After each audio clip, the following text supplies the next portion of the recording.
ये टंकी का संघर्ष है। नमस्कार साथियों, मैं नंदिनी। आप लोग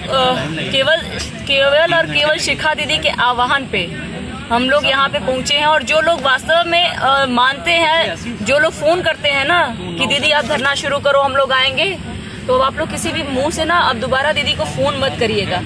आज महाधरने का दिन था और संख्या आप देख लीजिए, कुछ और 10-20 लोग थे। जो समय हो रहा है तो अब वो लोग जा रहे हैं, लेकिन आप लोग यहाँ पे ये देख लीजिए कि आप लोग अपने रोजगार के प्रति, आप लोग अपने जॉब के प्रति, आप लोग अपनी सीटों के प्रति कितने संवेदनशील हैं और कितने असंवेदनशील हैं। आप लोग अपनी परख खुद कर लीजिए। अब इससे ज़्यादा और हमारे सब्र का बांध टूट चुका है। हम लोग यहाँ पे हर तरह से हर चीज़ सहते हुए बार बार आप लोगों के कहने पे सब कुछ किया कि अब साथी अगर कह रहे हैं तो आएंगे, अब आएंगे। लेकिन आप लोगों ने हर वक्त सरकार जो निराशा दे रही, हमारे अपने लोग, अपने साथी जिनको ज़रूरत है वो नहीं आ रहे हैं। तो सरकार से हम लोग किस मुंह से मांगे जब हम खुद तैयार नहीं है लेने के लिए। हमें तो छीनना है ना, लेकिन आप लोग वो भी करने के लिए तैयार नहीं। घरों में बैठ के आप लोगों को एसी कूलर की हवा खानी है, खाते रहिए। अब रोजगार भूल जाइए, आप लोग तैयारी करिए। तैयारी करने के लिए हमारे पास भी जो 2-4-5 साल का समय, हम लोग भी तैयारी करते। क्यों यहाँ पे आके रगड़ करें हम लोग? किस बात के लिए रगड़ करें, किसके लिए लड़े? आप लोग अपने लिए नहीं लड़ सकते, हम लोग दूसरों के लिए क्यों लड़े? हम लोग पागल हैं? हम लोगों का तबीयत नहीं है, हम लोगों के पास शरीर नहीं, हम लोगों के पास दिमाग नहीं है? वो अकेली लड़की जो इतनी बीमारियों के साथ परेशान रहते हुए आप लोगों के लिए 7 महीने तक इतना ऊपर बैठी रही, पागलों की तरह चिल्लाती रही। आप लोगों के अंदर होश नहीं है कि हम लोग किसके लिए हम लोग लड़ रहे हैं? यहाँ पे जितने लोग बैठे हुए हैं सबके पास एक से बढ़कर एक तकलीफें हैं, लेकिन घर से आप लोग निकलना नहीं चाहते। घर बैठे आप लोगों को जॉब चाहिए, घर में बैठे बैठे आप लोगों को पूरी सब्जी कोई खिला दे। आप लोग कूचने के लिए भी तैयार नहीं होंगे, मुझे तो ऐसा लगता है। आप लोगों के मुंह में अगर कौर भी डाल दिया जाए ना तो आप लोग कूचेंगे नहीं, बोलेंगे उसको मिक्सी में पीस के लाओ और हम ले लें। ये हालात हो चुके हैं आप लोगों के। इतने निष्क्रिय लोग भारत के लिए बहुत खतरनाक है, ये समझ लीजिए।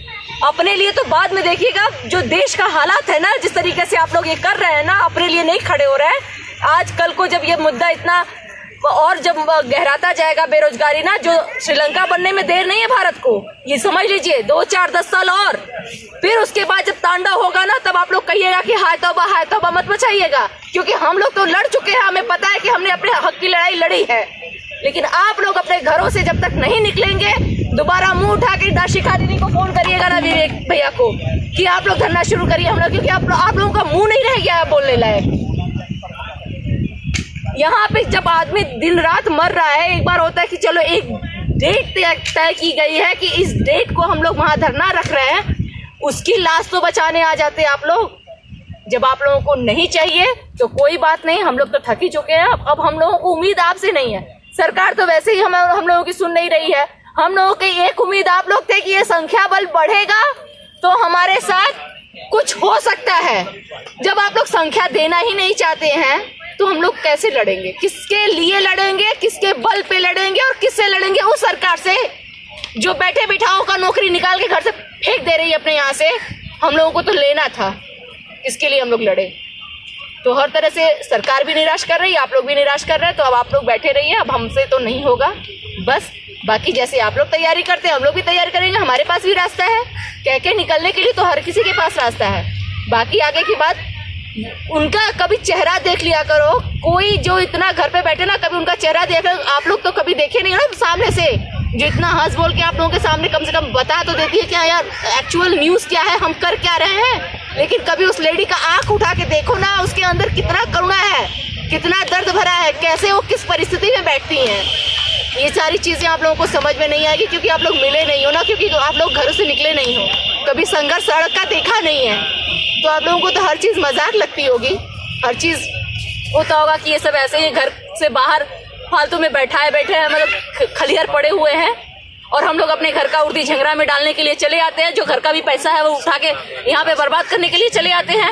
हमारे पास और कोई काम धाम नहीं है, हमारे पास अपने लोग नहीं है, हमारे पास माँ बाप भाई नहीं है, जो हमारी केयर करने वाला कोई नहीं है। हम लोगों को उठा के बस लखनऊ की सड़कों पे फेंक दिया जाए, हम लोग धरना करेंगे।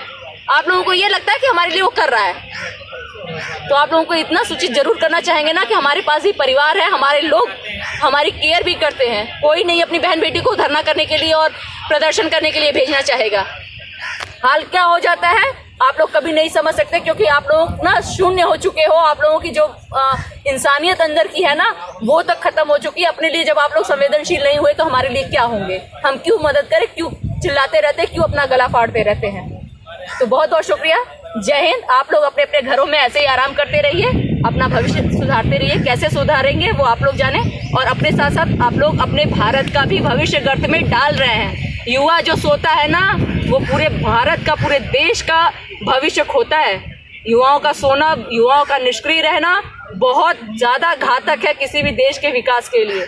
और आप लोग उतने ही जिम्मेदार हैं जितना कि कोई भी जो हमारी नीतियां बनाने वाले लोग, बड़े बड़े लोग होते हैं ना, जो देश को गर्त में डालने वाले होते हैं ना, उतना ही हम युवा भी जिम्मेदार उस चीज़ के प्रति होते हैं। तो आप लोग समझ जाइए। जय हिंद, जय भारत। आगे की बात हमारी शिखा दीदी करेंगी। मैं कुछ नहीं कहूँगी, अब इनसे कह कर मैं थक चुकी हूँ। मैंने पहले भी बोला कि इनसे कहना, मैं पिछले 15 दिन से और पिछले लगभग 1 साल से, 15 दिन तो ये अभी की बात है, पिछले 1 साल से इनसे गुहार लगा रही हूँ। अगर इन्होंने संख्या बल दे दिया होता तो आज शायद हमारी ये दुर्दशा नहीं हुई होती। सरकार तो हमारी दुर्दशा पे हंसी रहा है और साथ ही साथ ये लोग भी घरों पे बैठ के हमारा केवल तमाशा देख रहे हैं, तमाशबीन बन गए हैं। इनके पास और कोई उपचार नहीं है कि किसी तरीके से लोगों का साथ दिया जाए। तो आज से मैं भी इस मुहिम से पीछे हट रही हूँ। बहुत मैंने संघर्ष कर लिया। हाँ, डेलीगेशन के माध्यम से बातें हैं, वहाँ मैं जाऊँगी, बट मैं अब इस धरना प्रदर्शन से मैं भी हटना चाहती हूँ, क्योंकि मेरी भी हिम्मत हार गई है। क्योंकि आप साथ उनका दिया जाता है जो कदम से कदम ताल मिलाकर चलने वाले होते हैं। ऐसे लोगों का नहीं दिया जाता है जो मतलब किसी तरीके से किसी का साथ देने के लिए आगे बढ़कर नहीं आते हैं। मतलब हम लोग अगुवाई करने के लिए रेडी थे, हर तरीके से आगे बढ़ने को रेडी थे, और हमने संघर्ष भी किया, पिछले 1 साल से लगातार किया। मगर इनसे एक चीज़ मांगी गई कि संख्या बल दे दिया जाए, मात्र 1 दिन के लिए दे दिया जाए, वो भी इनसे ना हो सका। तो अब हम लोग भी फिलहाल, मैं इन चीज़ों से थोड़ा सा अब अपने आप को हटाना चाहती हूँ, क्योंकि मेरी भी लाइफ है, मेरी भी तकलीफ़ें हैं, मुझे भी लाइफ में बहुत सारी दिक्कतें हैं। मैंने हर चीज़ का परित्याग करके, अपने घर की जिम्मेदारियों का परित्याग करके मैं इस मुहिम से जुड़ी थी, इस धरना प्रदर्शन से जुड़ी हुई थी। अब आज से मेरी भी हिम्मत टूट गई है। साथ उनका दिया जाता है जो साथ के काबिल होते हैं, ऐसे लोगों का नहीं जो हमेशा आपको धोखा देने का काम करते हैं। तो मैं बस इतना ही कहना चाहती हूँ, इसके आगे मैं कुछ नहीं बोलना चाहती हूँ अपने साथियों से। धन्यवाद। किस लाइन से जाती है? बड़ी लाइन से जाती है।